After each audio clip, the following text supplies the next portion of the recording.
Assalamualaikum warahmatullahi wabarakatuh. Selamat sore, salam sejahtera untuk semuanya.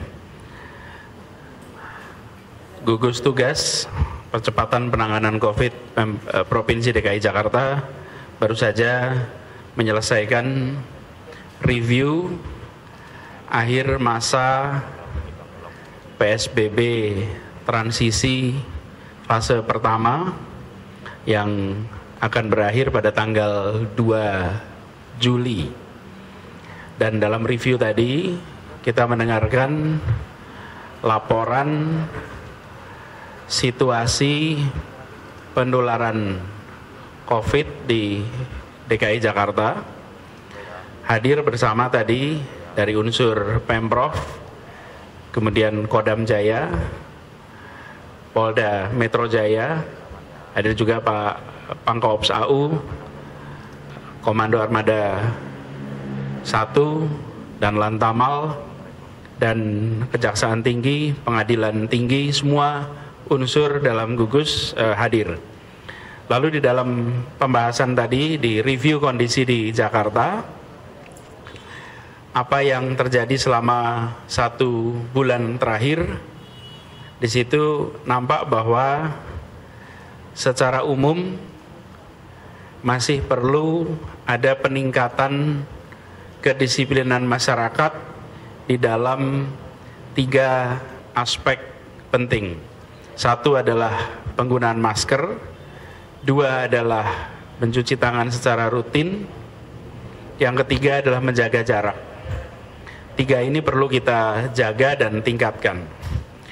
Lalu terkait dengan status di Jakarta sendiri, saya akan menunjukkan hasil pantauan yang dilakukan oleh Dinas Kesehatan di Jakarta.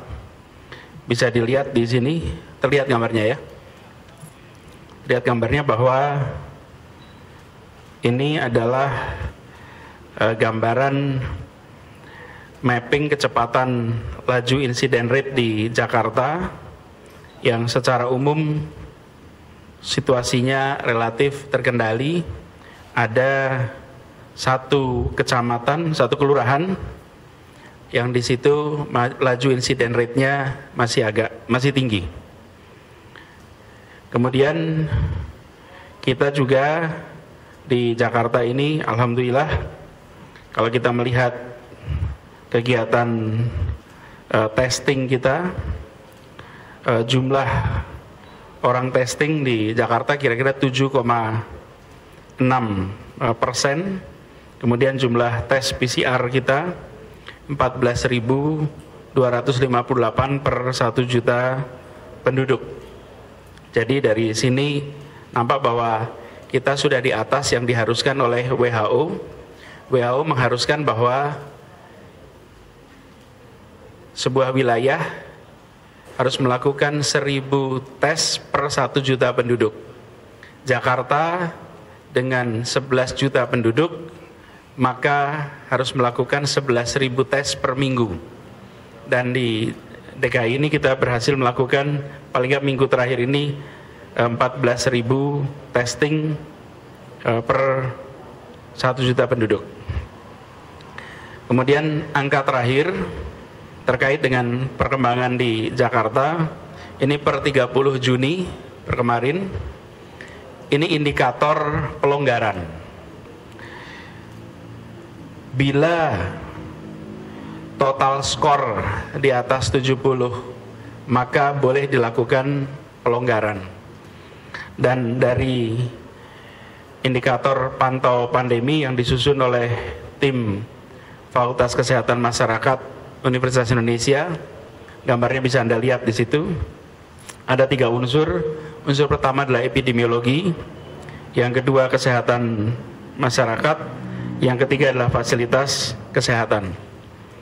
Di sini terlihat bahwa unsur epidemiologi di Jakarta skornya 75, unsur kesehatan publik skornya 54, dan fasilitas kesehatan skornya 83, sehingga total skor di DKI 71. bila dibandingkan dengan kondisi bulan lalu, angka fasilitas kesehatan kita berubah. Bulan lalu 100, sekarang angkanya 83. Bukan karena ada problem di dalam fasilitas kesehatan, tapi karena ada tenaga medis yang terpapar sehingga fasilitas kesehatannya harus ditutup. Karena ditutup maka tidak berfungsi 100%. Tapi begitu nanti bisa dibuka lagi, insya Allah kita akan kembali ke skor 100. Nah, total skornya 71. Dengan total skor ini artinya status kita memang kita bisa melakukan pelonggaran, dan kesimpulan dalam rapat gugus tadi disimpulkan bahwa PSBB transisi, yang itu artinya semua kegiatan berlangsung masih dengan kapasitas 50%, akan diteruskan 14 hari ke depan. Jadi PSBB di Jakarta diperpanjang selama 14 hari ke depan, dan kita akan evaluasi lagi sesudah kita mendapatkan perkembangan terbaru. Nah, untuk kita bisa lebih banyak berkegiatan, maka kedisiplinan dalam penggunaan masker, kedisiplinan dalam mencuci tangan, dan kedisiplinan dalam menjaga jarak itu menjadi kunci. Lalu ada 2 area yang akan dilakukan peningkatan pengawasan. Dalam evaluasi selama 1 bulan ini, ada 2 area utama yang sering menjadi tempat penularan. Pertama adalah pasar. Tadi dalam catatan ada 19 pasar yang sempat ditutup dalam periode 1 bulan ini. Ke depan unsur TNI, polisi, ASN akan diterjunkan untuk mengawasi secara ketat pasar-pasar di DKI Jakarta. Pasar yang dikelola oleh Pemprov DKI melalui PD Pasar Jaya jumlahnya 153 pasar, dan ada sekitar 150 pasar yang sifatnya berbasis komunitas yang bukan dikelola oleh institusi Pasar Jaya tapi beroperasi di kawasan masyarakat. Jadi total kira-kira ada 300-an pasar. Ke-300-an pasar ini semua akan dilakukan pengawasan ketat. Jam operasinya akan dikembalikan normal. Ganjil genap di dalam pasar akan ditiadakan, tetapi jumlah orang masuk pasar akan dikendalikan. Jadi jumlah yang masuk di pasar tidak boleh melebihi 50% dari kapasitas di pasar. Dan ini dikendalikan dengan petugas-petugas akan ditempatkan di pintu-pintu masuk pasar untuk mengendalikan jumlah orang yang ada di dalam pasar dalam satu waktu.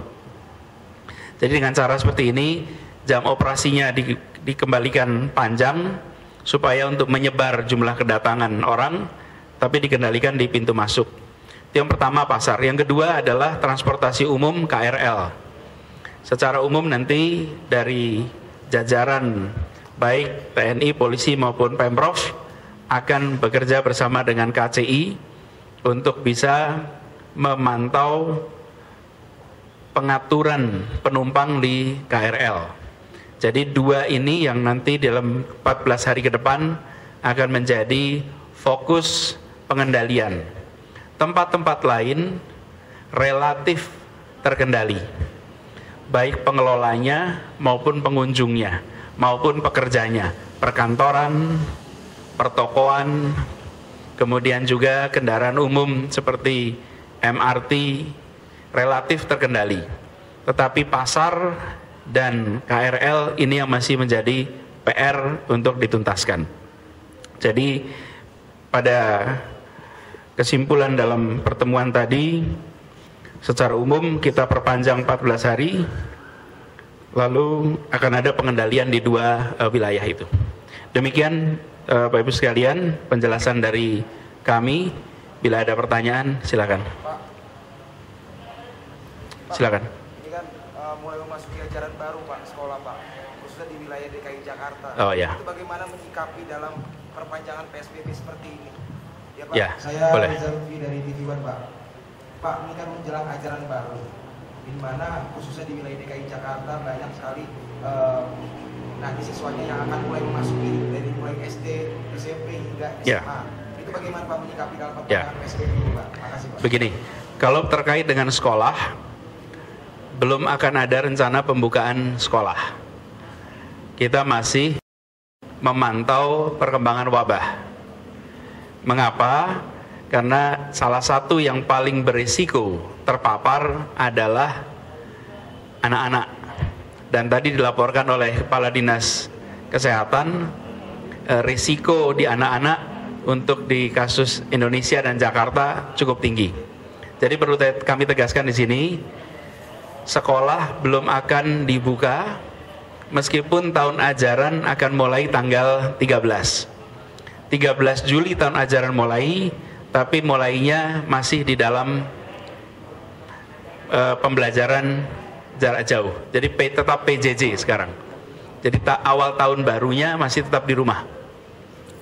Yuk, langsung aja nggak apa? Oke.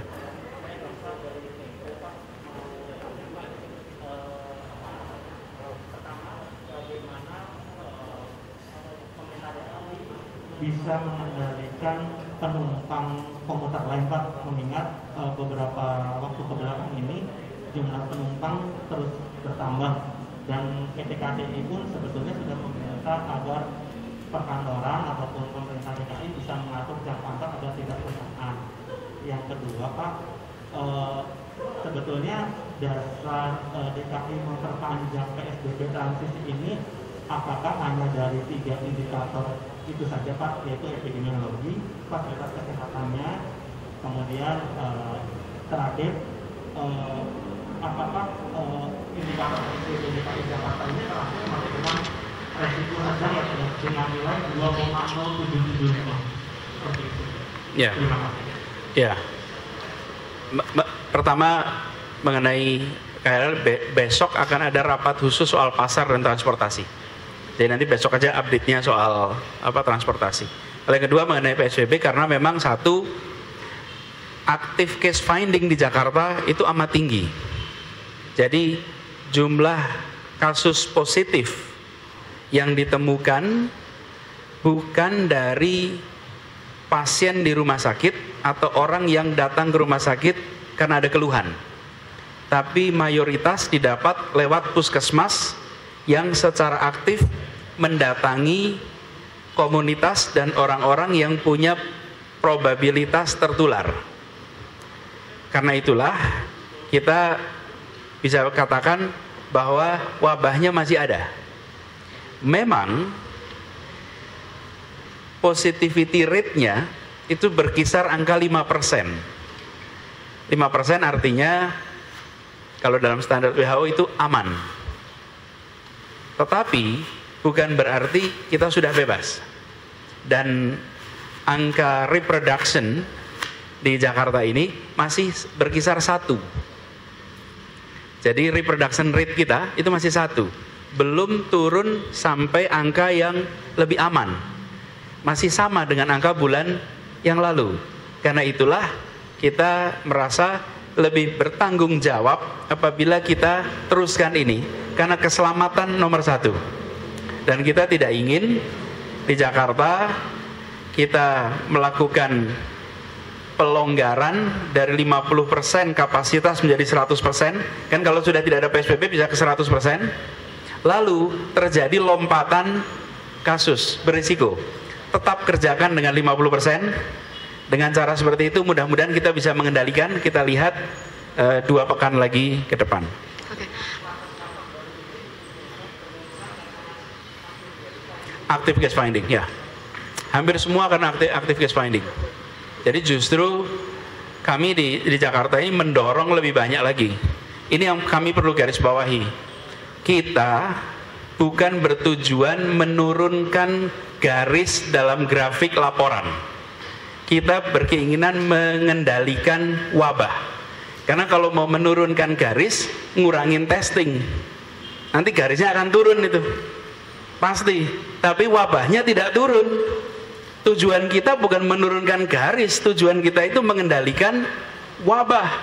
Jadi bagi kami lebih baik ditingkatkan aktivitas testingnya, menjangkau pribadi-pribadi yang tanpa gejala tapi positif, lalu diisolasi, daripada kita membiarkan dengan mengurangi testing. Jadi tadi ada istilah yang digunakan adalah tes, lacak, isolasi. TLI, tes, lacak, isolasi. Nah, itu yang kita kerjakan, active case finding. Nah, dengan begitu kami ingin warga Jakarta punya keyakinan bahwa pemerintah melakukan semua langkah untuk melindungi dan menjamin keselamatan warganya. Pemerintah mengambil sikap bertanggung jawab untuk memastikan keselamatan nomor 1. Itu sebabnya kita putuskan untuk perpanjang PSBB, dan itu artinya jika tidak ada kepentingan jangan pergi dari rumah, tetaplah berada di rumah, begitu ya.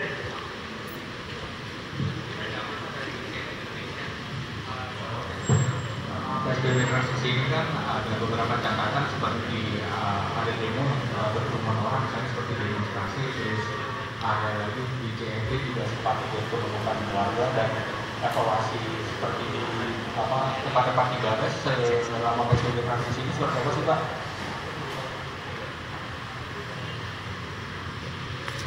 Ya, jadi begini, nomor 1 mengenai kegiatan Car Free Day, kita lakukan penyebaran di 32 lokasi dan namanya pun bukan Car Free Day, namanya ada kawasan pesepeda. Kenapa kawasan pesepeda? Untuk mendorong orang menggunakan sepeda agar jarak aman bisa tercapai. Masalah utama dari kawasan yang ditutup dari kendaraan bermotor tapi tidak difokuskan untuk sepeda adalah begitu banyak orang berkerumun jalan kaki dalam jarak yang berdekatan. Karena itulah kita dorong gunakan sepeda. Karena kalau sepeda pasti harus jaga aman. Karena kalau terlalu dekat risiko pasti. Paling nggak sepedanya bisa bergesekan tuh. Jadi jaga jarak. Itu yang pertama. Dan kita lakukan di 32 lokasi, insya Allah minggu depan juga akan diteruskan itu, supaya aman. Di sisi lain kita menyadari bahwa masyarakat ini sudah dalam posisi berkeinginan untuk berkegiatan olahraga. Bahkan di GBK saja sampai antri itu untuk masuk ke GBK. Sebagian rumahnya tidak besar, kampungnya tidak ada ruang, maka ruang-ruang terbuka itu dibutuhkan, terutama di hari libur. Jadi satu sisi ada kebutuhan itu, sisi lain kebutuhan keselamatan. Karena itulah kemudian diputuskan menggunakan 32 area di Jakarta untuk kawasan bebas atau kawasan pesepeda. Nah, kemudian untuk kegiatan unjuk rasa dan lain-lain, ini harus dipastikan bahwa harus mengikuti protokol soal jaga jarak. Karena risikonya besar. Nanti kita akan koordinasikan lebih jauh untuk memastikan bahwa itu bisa terjamin. Karena tadi kenapa pasar diawasi? Karena disitulah letak interaksi. Jangan sampai kegiatan-kegiatan yang sifatnya mau menyampaikan aspirasi tapi ada risiko kesehatan. Saya rasa cukup, Bapak Ibu sekalian. Apa?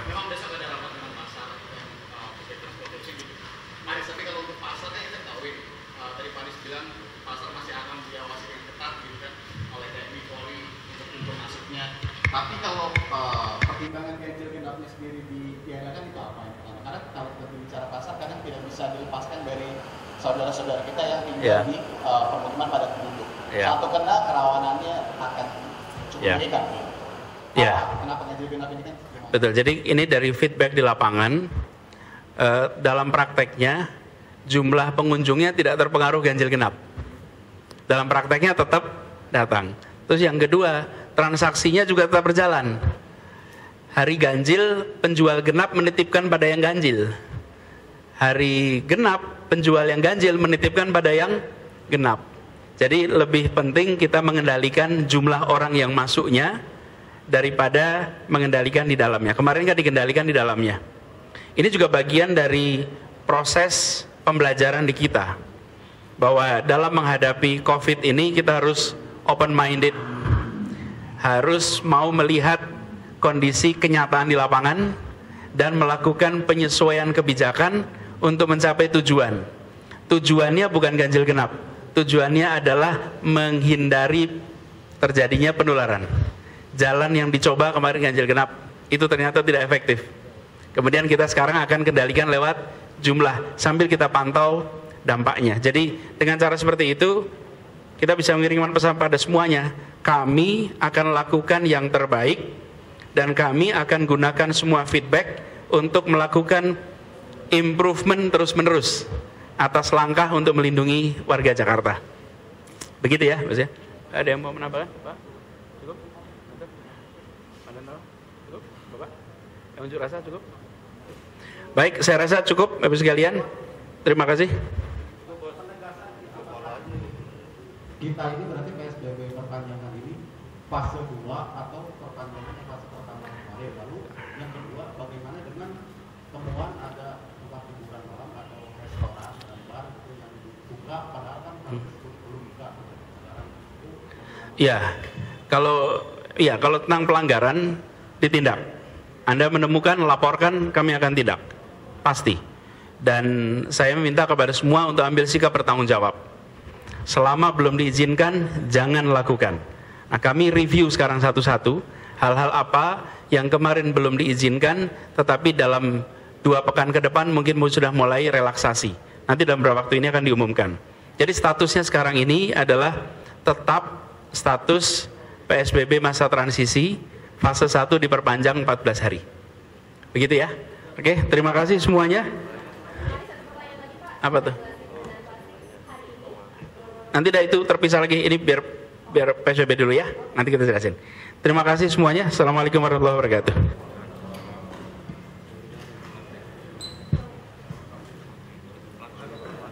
Ya, kita mulai hari ini tidak boleh